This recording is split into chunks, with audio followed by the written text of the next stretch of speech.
for F equals ma. What else have we done? We have done the system. F equals ma is for a particle. If you have a system, you can just add all the particles F equals ma.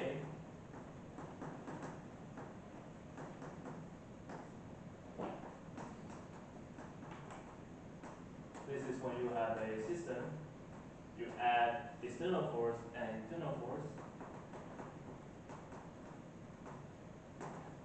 So you add them together. This will equals to the mass of the first particle times the acceleration of the first particle, that of the second particle. So after you add them together, you get the sum of the external forces, because the internal forces will cancel due to Newton's third law.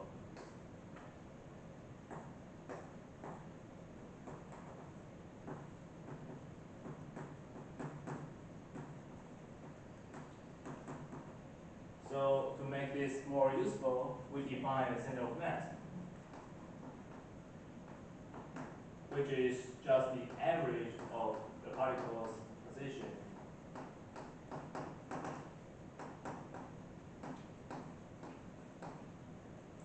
And the more massive the particle is, the more important its position. So we multiply them by mass. And it turns out that if you just sum up the total external force on a system, it will equal to the total mass of the system times the center of mass acceleration, which is useful.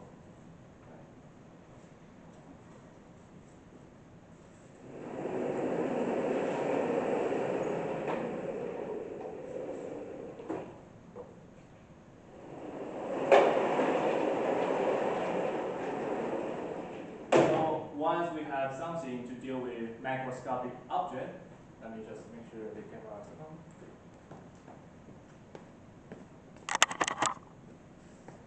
We can do some microscopic force. When you have something touching a surface, the surface can give you all kind of interaction. So the total force can be in any direction.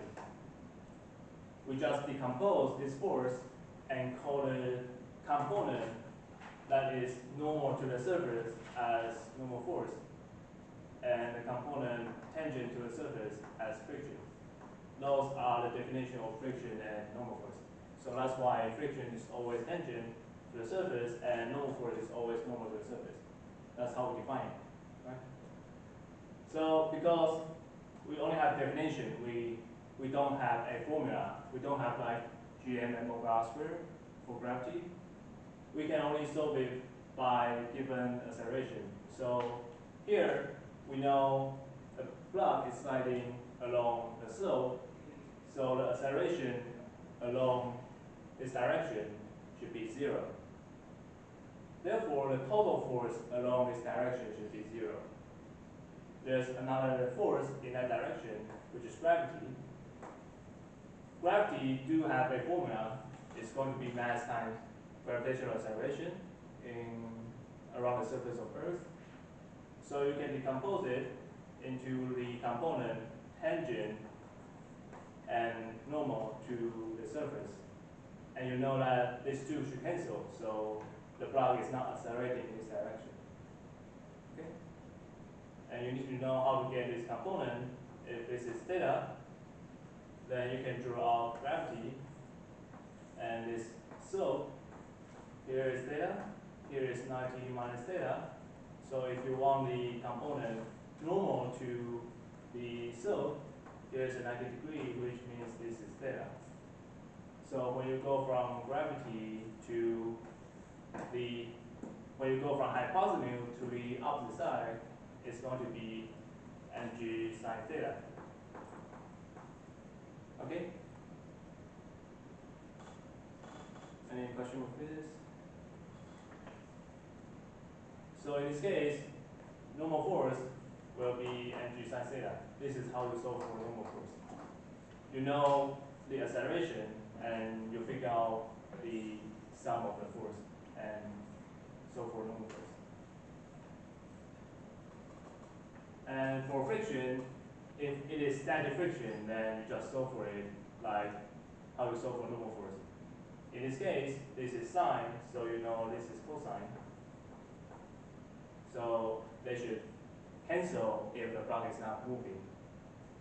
Then static friction will just be as big as it can to cancel out the forces along this direction.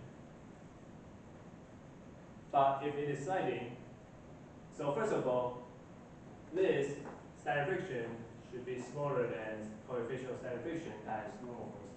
So if it is bigger than that, it will start sliding.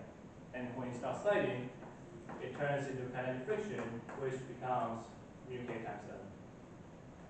And usually mu k is smaller than mu s, so kinetic friction is smaller than the maximum static friction. Okay? So that's normal force and friction.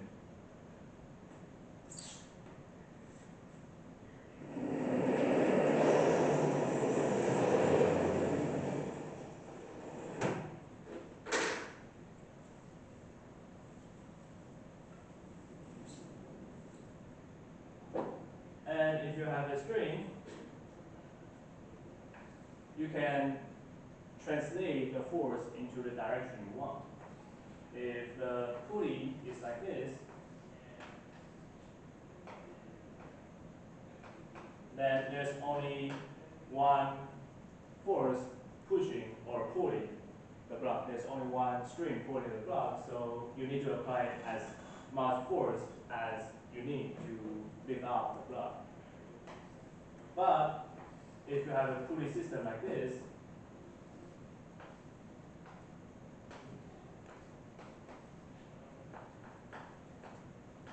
there will be two strings pulling the block at the same time. So if you have this pulley system, the amount of force you need is only half of the force here. Okay? This is a device that helps you save forces. So if you are pulling this block on the slope, first of all, the slope saves the force you need to fight. When there's a slope, the block is sliding along the slope, and the component of gravity is just mg cosine. So you don't need to fight the gravity itself. You just need to find the component of gravity. So that's saving you force. And if you further design a pulley system like this, and you are pulling a string, you pull one string, but the string pulls the block twice. So this further reduces the force by twice. So you only need half of mg cosine to lift this block. Okay?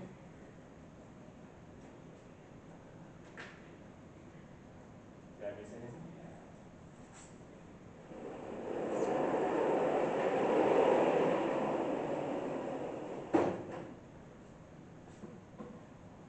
Finally, we learned how you can apply physics law to real world. You derive a bunch of equations, and the reason you want to do that is that you can use them. I can just draw you a random equation, say this f is mg cosine divided by 2, and give you some numbers to plug in the equation, and then you can calculate the result. The key is that you need to take care of significant figures.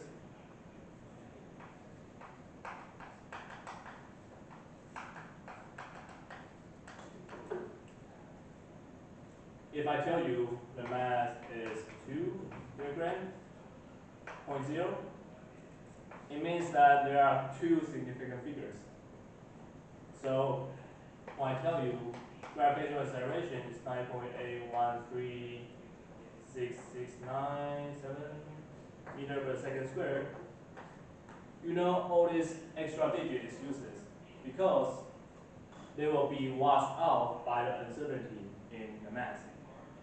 If you only have two significant figure here, and this one has 1, 2, 3, 4, 5, 6, 7, then your final answer should only have two significant figures. And make sure you convert a unit.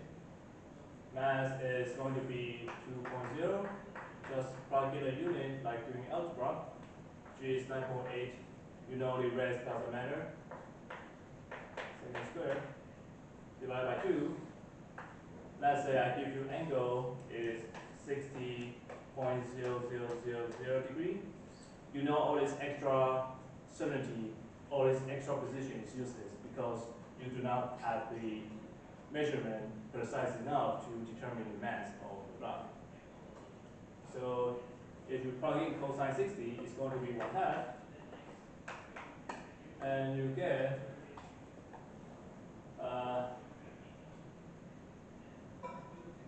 about 5 newtons.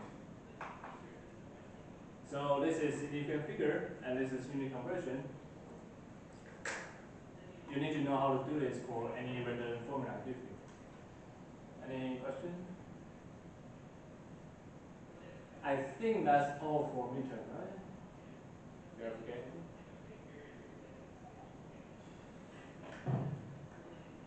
Let me take a look.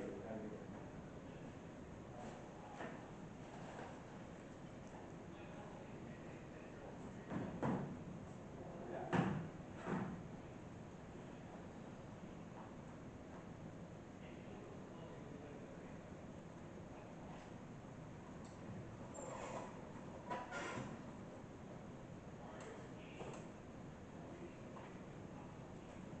Oh, I mean, I hope you know what a frame is, no?